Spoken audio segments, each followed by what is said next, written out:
वैसे देखिए, दूसरी थियरी है प्रोबेबिलिटी की है, वो है एम्पेरिकल और स्टैटिस्टिकल अप्रोच ऑफ प्रोबेबिलिटी। इसको एक नाम इसका और भी है, this approach is also known relative frequency probability. इसका एक नाम और भी है posterior probability. Probability is computed on the basis of available data और फ्रिक्वेंसीज आर पोस्ट एक्सपीरियंस, जो पिछला हो चुका अकॉर्डिंग टू उसको निकालते हैं। एक एग्जाम्पल, करंट प्रोडक्शन 500 यूनिट्स। एक कंपनी जो है वो उसका प्रोडक्शन जो है वो 500 यूनिट्स है। फाउंड, एक इंस्पेक्शन में फाउंड किया गया कि 10% ऑफ इंफीरियर क्वालिटी के प्रोडक्ट्स थे। तो how much inferior units in production, इसकी प्रोबेबिलिटी आपको निकालनी है। तो 500 यूनिट्स था, उसमें 10% जो था वो इंफीरियर प्रोडक्ट था। तो क्या प्रोबेबिलिटी है इंफीरियर प्रोडक्ट की? तो आप 500 यूनिट्स का 10% निकाल लेंगे तो 50 यूनिट्स जो है आपकी वो इंफीरियर प्रोडक्शन हो जाएगा। ये समझ में आया आपको कि एक फॉर्मूला था, ये इसको ऐसे कैलकुलेट करेंगे, 500 इंटू 10%, इसको आप जब कैलकुलेट कीजिएगा तो 50 यूनिट्स आएगा। ठीक है, it means as a formula, ये फॉर्मूला बन गया कि 5p approach is equal to limit r upon n to the infinite r upon n। ठीक है, where r is relative frequency n number of item. तो प्रोबेबिलिटी इज इक्वल टू हो जाएगा relative frequency divided by number of items. एक example और कि एक company 1000 unit produce करती है। ठीक है, एक कंपनी 1000 यूनिट्स आइटम्स प्रोड्यूस करती है एक मशीन से।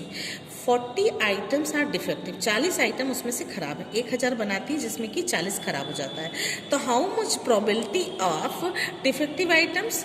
तो आप n की वैल्यू कितनी दी हुई है बच्चों? n की वैल्यू आपको 1000 दी हुई है, ये मिल रहा है आपको यहाँ पे कि n की वैल्यू 1000 दी हुई है और r की वैल्यू जो दी हुई है वो 40 दिया हुआ है। तो फॉर्मूला क्या है आपका? p is equal to r upon n। तो r क्या हो जाएगा? 40 और n जो हो जाएगा 1000। तो आंसर आपका आएगा 0.04। प्रोबेबिलिटी क्या होगी? 0.04, यानी कि 1000 आइटम को जब प्रोड्यूस किया जाता है तो डिफेक्टिव आइटम्स की जो प्रोबेबिलिटी है वो होती है 0.04%। ठीक है, ये आपको समझ में आ गया होगा।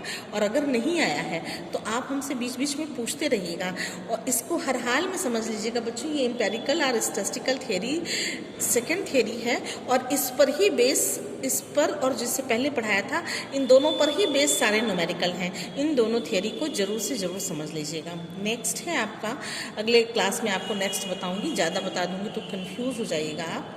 निश्चित तौर पे आप इसको, अगर कोई दिक्कत होगी तो हमारे जो मेरा पर्सनल व्हाट्सएप नंबर है उस पर आप सीख लीजिएगा। एक चीज़ और बताऊं बच्चों कि ये जो थियरीज़ हैं इन पर ही बेस्ड आपको न्यूमेरिकल करने हैं प्रोबेबिलिटी के।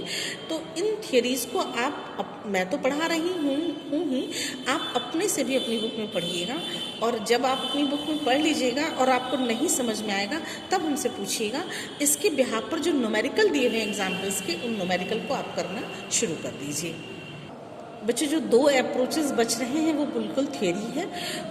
आप जो है एक जो ये थियरी बच रही है आपकी, अभी आपसे से पहले कहा था कि एक थियरी है आपकी पर्सनलिस्टिक और सब्जेक्टिव अप्रोच। ये एक थियरी फॉर्म है, इसको आप बुक में देख लीजिएगा, कुछ नहीं है। और जो मॉडर्न अप्रोच है वो भी इस तरीके का नहीं है कि हम आपको बताएं तभी आपको समझ में आएगा, ये भी आपको समझ में आ जाएगा। लेकिन अगर आपको दिक्कत होगी तो मैं इसको भी आपको बताऊंगी। इसका जो फॉर्म है वो इस तरीके से है लास्ट कि PA subset PB, A subset B is equal to PA plus PB। ये आपको हमको अगर करके दिखाना होगा तो हम आपको दिखा देंगे।